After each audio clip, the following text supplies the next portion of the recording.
ইসরায়েলের আকাশে আবারও গর্জে উঠেছে ইয়েমেনি ড্রোন। টার্গেট এবার বিমানবন্দর আর সামরিক ঘাঁটি। ইয়েমেনের সেনাবাহিনী জানিয়েছে 4টি ড্রোনের একযোগে হামলায় কেঁপে উঠেছে রামন বিমানবন্দর এবং সামরিক স্থাপনা। 3টি ড্রোন নিখুঁতভাবে আঘাত হেনেছে রামন বিমানবন্দরে, আর চতুর্থটি সোজা গিয়েছে সামরিক টার্গেটে। সেনাবাহিনীর মুখপাত্র ব্রিগেডিয়ার জেনারেল ইয়াহিয়া সারি দাবি করেছেন, সবকটি ড্রোনই সফলভাবে লক্ষ্যভেদ করেছে। তার ভাষায়, ইসরায়েলি আগ্রাসনের মাঝেও ইয়েমেনের এই হামলা কেবল প্রতিরোধ নয়, বরং তাদের দৃঢ় সংকল্প এবং কৌশলগত সক্ষমতার বহিঃপ্রকাশ।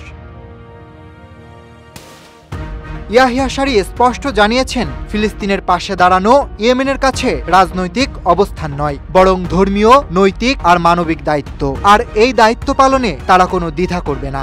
বছরের পর বছর যুদ্ধ, অবরোধ আর আন্তর্জাতিক চাপের ভেতর থেকেও ইয়েমেন প্রমাণ করেছে তাদের প্রতিরোধ ভাঙা সম্ভব নয়। ইসরায়েলি আগ্রাসনের জবাব দিতে তারা এর আগেও গুরুত্বপূর্ণ বন্দর, বিমানবন্দর আর জলপথে হামলা চালিয়েছে।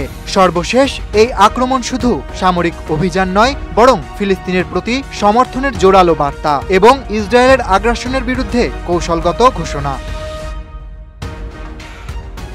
ইয়েমেনি সেনাবাহিনী বলছে, এ ধরনের হামলা তাদের সামরিক দক্ষতা, কৌশলগত পরিকল্পনা আর আধুনিক প্রযুক্তি ব্যবহারের প্রমাণ। ড্রোন আর ক্ষেপণাস্ত্রের ব্যবহার কেবল টার্গেট ধ্বংসের জন্য নয়, বরং আন্তর্জাতিক অঙ্গনে নিজেদের শক্তি প্রদর্শনেরও অংশ।